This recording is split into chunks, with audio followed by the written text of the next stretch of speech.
This is a quick one just to show you the operations we can use to aggregate text columns in Power BI and DAX. I'm using the same dataset as in the previous lesson, and we are going to work on this column, the column name column. As you can see, it's a text column, and you can identify text columns and numeric columns through the icons in the beginning. Actually, the text columns will not have any icon at all, and you can assume these are actually text columns, but the numeric ones, they will always have this Greek letter sigma in the beginning. So you don't even have to go to the table view or to reopen Power Query to get a sense of the data types in each column, because you can see it all based on the icons or absence of any icons, okay?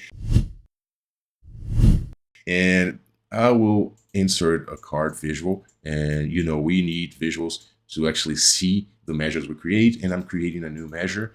I'm going to again call this measure exercise, and let me try to sum up all the values from the color name column, which is like I said, a text column, and let me bring it into the visual, and the result is of course an error because it doesn't make sense. I cannot sum up text, cannot sum up words. It's an operation that doesn't make sense. Or if I use an average function, it again is not going to work. It's not going to work because averages require numbers. And the same with, for example, a median, it doesn't work, or a standard deviation, it doesn't work because these operations only make sense on numeric columns. In case I change the column and I use the unit cost column, it's a numeric column, as you can see, based on the sigma in the beginning, and it works, but it won't work with the color name function, color name column, because it's text, okay? Hey, a lot of people learn from my videos, but end up forgetting to like and subscribe to the channel.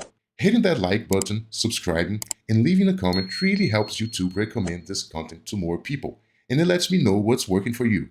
If you'd like to support this project, consider getting the companion data sets for a symbolic price.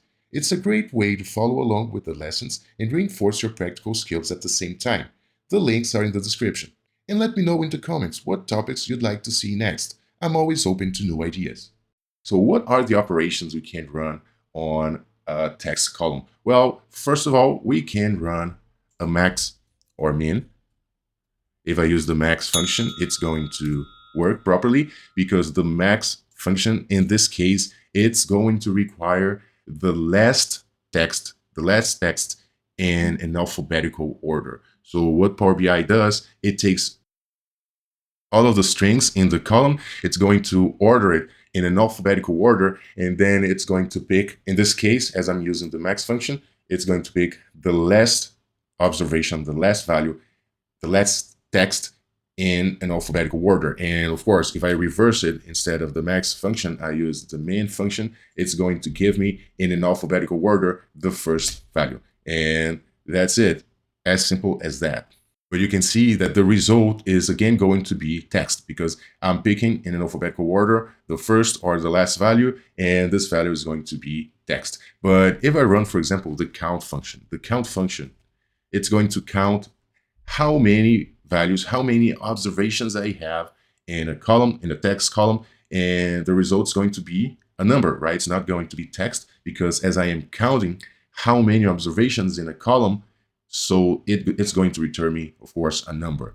And even though I'm working on text, it's going to return me a number. And actually, I know that we know from the previous lessons that this data set actually is only 264 rows long. And I could also use the distinct count function because we know that in the data set, there's a lot of repetition in the column name column. So I can use the distinct count function, and there you go. Oops, distinct count.